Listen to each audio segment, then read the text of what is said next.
श्रावण कृष्ण द्वितीया शके 1938 सादर करत आहोत ठाणे वार्ता। ठळक घडामोडी। नागपूर मुंबई महामार्गासाठी जिल्ह्यातील शेतकऱ्यांकडून लँड पुलिंग पद्धतीने जमीन घेतली जाणार। पोलीस वसाहतींचा लवकरच लोकसहभागातून विकास आणि पालिका आयुक्तांमुळे एका चिमुरडीला पुन्हा मिळणार तिचं हरपलेलं सौंदर्य। या आणि इतर घडामोडी विस्तृतपणे पण काही क्षणातच। ठाणे वार्ता पहा श्रीस्थानक वाहिनीवर। आता सकाळी 9:15 पासून रात्री 9:15 पर्यंत ठाणे वार्ता, ठाण्यातील पहिलं दृकश्राव्य माध्यम। श्रीस्थानक वाहिनी ठाण्याची स्वतःची वाहिनी। ठाण्यातील घडामोडी, कार्यक्रम, वादविवाद, अगदी गाणी, नाटक याचा आनंद घर बसल्या पहा श्रीस्थानक वाहिनी। आपल्या ठाण्याचं हक्काचं व्यासपीठ श्रीस्थानक वाहिनी।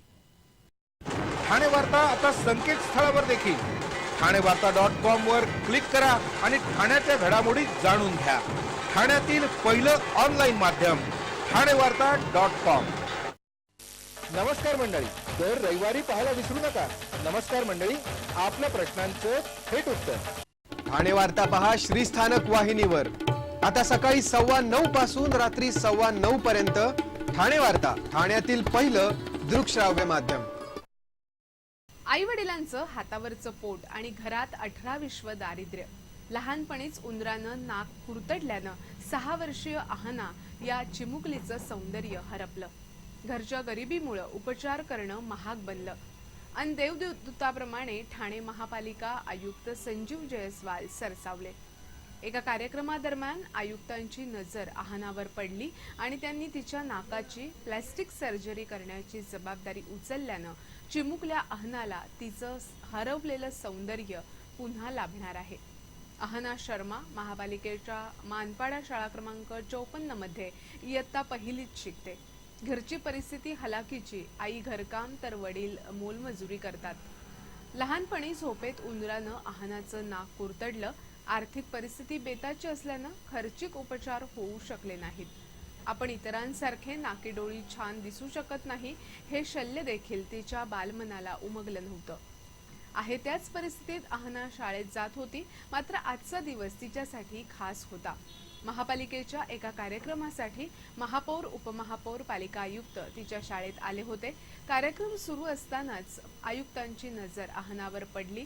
आयुक्तांनी तिला जवळ घेत आस्थेनं विचारपूस केली। क्षणभर ती भांबावली। तिचे अवघडलेपण लक्षात घेऊन आयुक्तांनी तातडीनं तिच्या नाकाची प्लास्टिक सर्जरी स्वखर्चानं करण्याचा निर्णय घेतला। लगेच तिच्या वडिलांशी संपर्क साधून बोलावून घेतलं। तसंच अहनाच्या प्लास्टिक सर्जरीच्या वेळी आपण जातीनं उपस्थित राहणार असल्याचं जयस्वाल यांनी जाहीर केलं।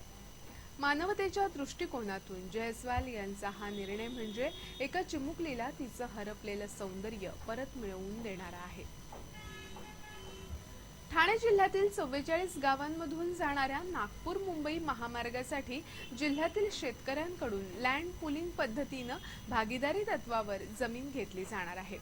सरकार पूर्वीच्या पद्धतीनुसार एकरकमी पैसे देण्याच्या पेक्षा शेतकरी आणि ग्रामस्थ यांची भागीदारी या महत्वाकांक्षी प्रकल्पात मिळवून त्यांना अधिक फायदा देऊ इच्छितं, असं पालकमंत्र्यांनी या संदर्भातील आयोजित बैठकीत सांगितलं।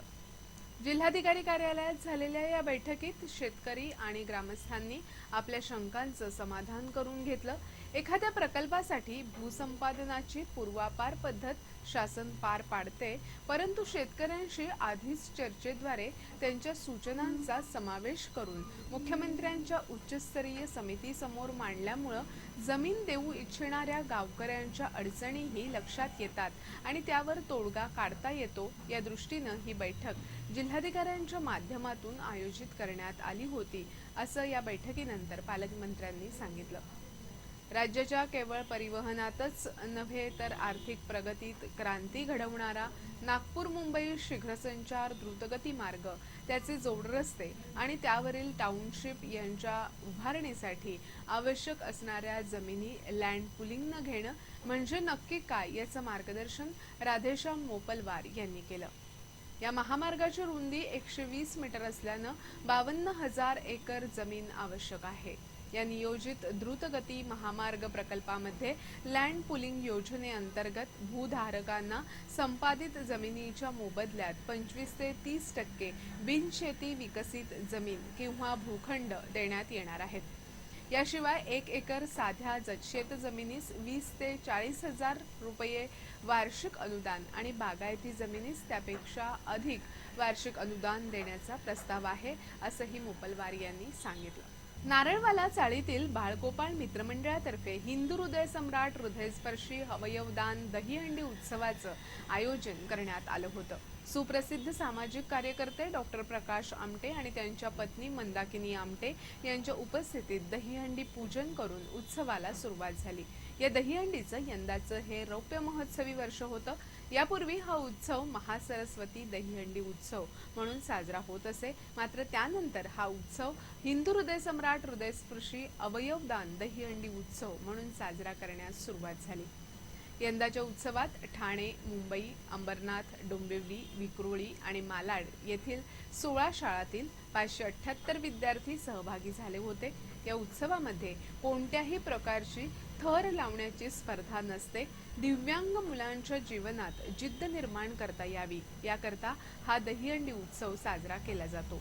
दहीहंडी उत्सवातील सहभागी मुलांना वह्या, औषधं यांचं वाटप करण्यात आलं, तर उदय आउटडोअर ॲडव्हेंचर तर्फे रस्सीवर चढण्या उतरण्याची प्रात्यक्षिकं यावेळी सादर करण्यात आली। या उत्सवात अवयवदानाचे 132 तर देहदानाचे 2 अर्ज भरून घेण्यात आले। ठाणे वार्ता पहा श्रीस्थानक वाहिनीवर। आता सकाळी 9:15 पासून रात्री 9:15 पर्यंत ठाणे वार्ता, ठाण्यातील पहिलं दृकश्राव्य माध्यम। आपला परिसर स्वच्छ आणि सुंदर ठेवण्यासाठी ठाणे महापालिकेत सहकार्य करा। ओला सुका कचरा वेगवेगळा जमा करा आणि रोगराईपासून मुक्तता मिळवा। ठाणे वार्ता आता संकेतस्थळावर देखील ठाणेवार्ता.com वर क्लिक करा आणि ठाण्याच्या घडामोडी जाणून घ्या। ठाण्यातील पहिलं ऑनलाईन माध्यम ठाणेवार्ता.com। डॉक्टर आणि रुग्णांचं पिढ्यानपिढ्यांचं जिव्हाळ्याचं नातं म्हणजेच डॉक्टर बेडेकर हॉस्पिटल आता अत्याधुनिक सोयी सुविधा आणि तंत्रज्ञान युक्त वंध्यत्व निवारण केंद्रात IVF आणि टेस्ट ट्यूब बेबीचीही सुविधा। डॉक्टर बेडेकर हॉस्पिटल, महर्षी कर्वेपथ, ठाणे। 65 वर्षांची निरंतर सेवा। ठाणे वार्ता पहा श्रीस्थानक वाहिनीवर। आता सकाळी 9:15 पासून रात्री 9:15 पर्यंत ठाणे वार्ता, ठाण्यातील पहिलं दृकश्राव्य माध्यम। ठाणे महापालिकेच्या 2 प्रभागात होत असलेल्या पोटनिवडणुकीची रंगत वाढली आहे। कळवा विटावा येथील प्रभागातील निवडणुकीत रिपब्लिकन पक्षाच्या पाठिंब्यासाठी भारतीय जनता पक्षाची धावाधाव सुरू आहे। Republican party of India Athawale गटातील हकालपट्टी केलेल्या भास्कर वाघमारे यांना सोबत घेत भारतीय जनता पक्षानं शिवसेनेशी 2 हात करण्याचं ठरवलंय, तर हकालपट्टी केलेल्या नेत्यांच्या या परस्पर निर्णयामुळे रिपब्लिकन पक्षाचे शहर अध्यक्ष रामभाऊ तायडे संतप्त झाले आहेत। भारतीय जनता पक्षाला पाठिंब्यासाठी केलेल्या पत्रप्रपंचात अनेकांच्या सह्या खोट्या असल्याचा आरोप तायडे यांनी केलाय। प्रभाग क्रमांक 32A आणि 53A मध्ये होत असलेल्या पोटनिवडणुकीसाठी उमेदवारीवरून शिवसेना आणि भारतीय जनता पक्षामध्ये खेचाखेची झाल्यानंतर आता रिपब्लिकन पक्षाच्या सोबतीसाठी हाराकिरी सुरू झाली आहे। यामुळे ठाण्यातील आठवले गटामध्येच वादाची ठिणगी पडली आहे। यापूर्वी रिपब्लिकन पक्षानं पोटनिवडणुकीसाठी शिवसेनेला पाठिंबा दर्शवला होता, त्यामुळे रिपब्लिकन पक्षाची भूमिका स्पष्ट करण्यासाठी फुटीर गटानं आपला पाठिंबा भारतीय जनता पक्षाला दर्शवण्यासाठी पत्रकार परिषद घेतली। या पत्रकार परिषदेला रिपब्लिकन पक्षाचे ठाणे शहर जिल्हा निरीक्षक एकनाथ जाधव, भास्कर वाघमारे आदी काही पदाधिकारी उपस्थित होते। यावेळी तायडे यांची लवकरच आठवलेंकडे तक्रार करणार असल्याचं जाधव यांनी स्पष्ट केलं। दुसरीकडे तायडे यांनी भांडाफोड करत ठाणे पालिकेच्या निवडणुकीत भारतीय जनता पक्ष, शिवसेना, रिपब्लिकन पक्षाची महायुती असताना या सर्वांनी 2014च्या निवडणुकीत राष्ट्रवादीची कास धरल्यानं सर्वांची रिपब्लिकन पक्षातून हकालपट्टी केल्याचा खुलासा केला। या पोटनिवडणुकीत भारतीय जनता पक्षानं शिवसेनेशी पंगा घेतला आहे। 2012 मध्ये झालेल्या महापालिका निवडणुकीत विटावा प्रभागात भारतीय जनता पक्षाला हरवून जिंकलेले काँग्रेस उमेदवार सेनेच्या वळसणीला गेले. तसंच हत्या प्रकरणात शिक्षा झाल्यानं नगरसेवक पद गमावून बसले. विटाव्याची ही जागा भारतीय जनता पक्षानं मागितली होती, परंतु शिवसेनेनं इथे आरोपी नगरसेवकाच्याच नातेवाईकाला उमेदवारी दिल्यानं भारतीय जनता पक्ष रिंगणात उतरल्याची माहिती शहर अध्यक्ष संदीप लेले यांनी दिली. कल्याणमधील मनीष वर्माची थायलंडमध्ये होणाऱ्या इंटरनॅशनल स्केटिंग स्पर्धेसाठी निवड झाली आहे. 16 ते 20 सप्टेंबर दरम्यान या स्पर्धा होणार आहेत. ऑलिम्पिक गेम्स फेडरेशनतर्फे मनीषची राष्ट्रीय स्तरावर निवड झाली आहे. मनीषचे प्रशिक्षक ऋषभ कवाडिया हे सुद्धा आंतरराष्ट्रीय खेळाडू आहेत. त्यांनी आतापर्यंत स्केटिंगमध्ये 2 सुवर्ण, 1 रौप्य तर 1 कांस्य पदक मिळवलंय. महाराष्ट्र नवनिर्माण सेनेचे कल्याण तालुका अध्यक्ष कौस्तुभ देसाई यांनी मनीषला प्रायोजकत्व दिलं आहे. मनीषनं आतापर्यंत 7 विक्रम प्रस्थापित केले असून त्याची नोंद Asia book of records, Limca book of records, India book of records मध्ये झाली आहे. मनीष हा राष्ट्रीय स्तरावरील रौप्य आणि कांस्य पदक विजेता आहे. पोलीस आणि त्यांचे कुटुंबीय असुरक्षित इमारतींमध्ये राहत असून हा प्रश्न युद्धपातळीवर सोडवण्यात यावा असे निर्देश पालकमंत्री एकनाथ शिंदे यांनी दिले.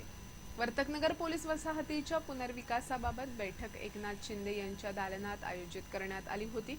त्यावेळी ते बोलत होते.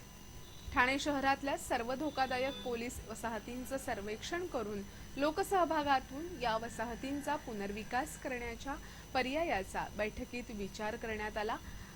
महापालिकेच्या कार्यक्षेत्रात येत असलेल्या पोलीस वसाहतींचा हा प्रश्न असल्यामुळे महापालिकेनं सल्लागाराची नेमणूक करून सर्व पोलीस वसाहतींचा प्राथमिक प्रकल्प अहवाल तयार करावा अशा सूचना शिंदे यांनी यावेळी दिल्या.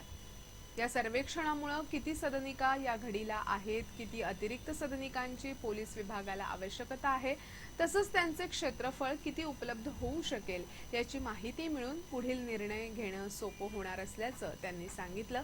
धोकादायक वसाहतींचा हा प्रश्न संपूर्ण शहरातील पोलीस वसाहतींकरता असून वर्तकनगर, ठाणे शहर, वागळे तसंच भिवंडी शहरातील पोलीस वसाहतींकरता सर्वसमावेशक अहवाल सादर करण्यात यावा असं शिंदे यांनी सांगितलं.